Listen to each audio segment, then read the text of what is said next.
Hello guys! Magandang araw! Bukas po, araw na naman po ng linggo.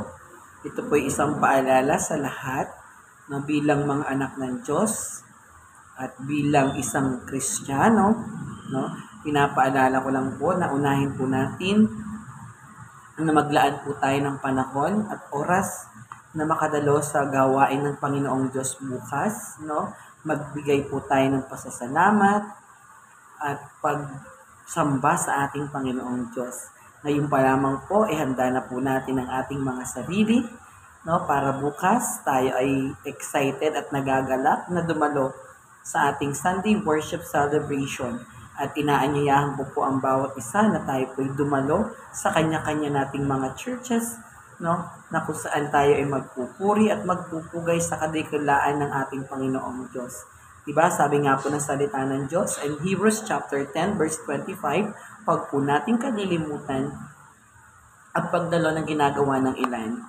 No, in early church po, ginagawa din nila yan ng panahon po ng mga Apostol Pablo. Sila po ay nagdiriwang din po ng ganitong uri ng pagsamba sa ating Panginoong Diyos. Kaya po, napaka-inam na hindi po natin kinalilimutan na tayo po ay pumunta sa templo ng ating Diyos, no, sa kanyang sanctuaryo upang tayo ay doon mag-spend ng kapahingahan natin.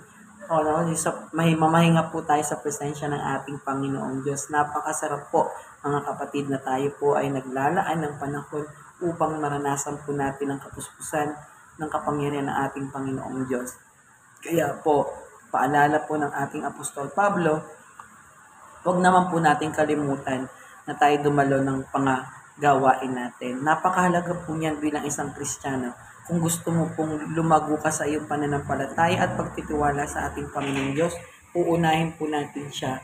No, bibigyan po natin ng panahon, oras, no, na tayo ay makadalo sa kanyang mga gawain. Dahil yun po ang sangkap bilang isang Kristiyano na tayo ay magbigay ng pinakamainam na oras at panahon sa kanyang mga gawain. Kaya mga kapatid, mga kaibigan, araw po ng linggo bukas, tayo po ay magpasalamat sa kanya, at dalhin po natin yung pinaka-the best po nating regalo sa kanya or yung ating mga handog para sa kanya. No?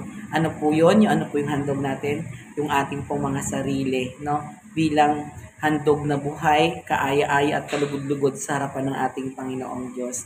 Muli po, mapagpalang araw po sa ating lahat at maging masaya po tayo at magalak sa araw na ito at pagpalain po tayo ng Panginoong Diyos anuman po ang inyong mga ginagawa. Ingat po palagi. God bless us all.